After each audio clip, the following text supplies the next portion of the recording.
One more example here for the photoelectric effect. An electron was ejected from a metal using UV light with a wavelength of 150 nanometers. After the ejection, the electron has a kinetic energy of 4.5 electron volts. What is the work function of the metal?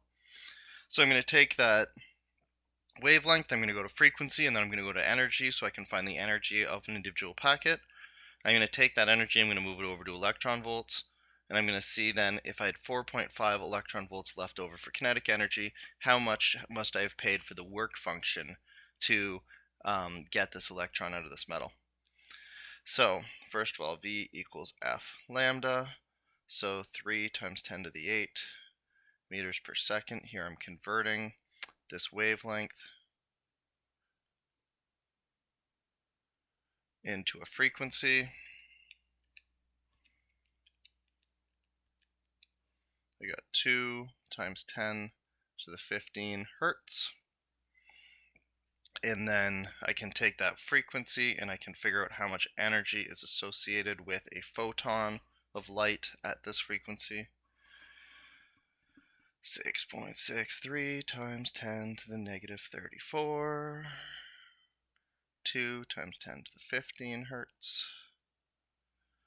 And that is 6.63 exponent negative 34 and 2 exponent 15.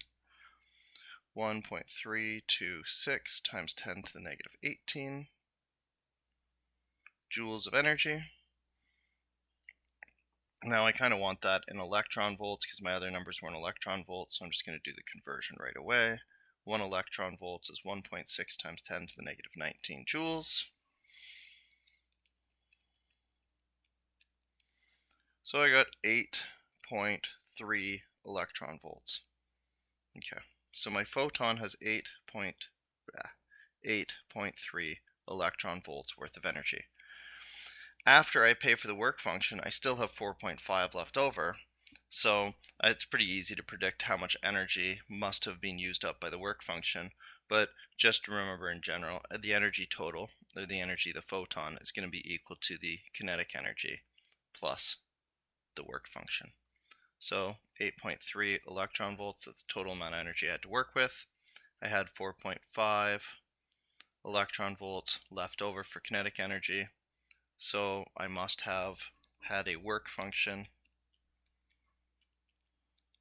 of 3.8 electron volts. So there's the work function of my metal. So that's just one more example for the photoelectric effect.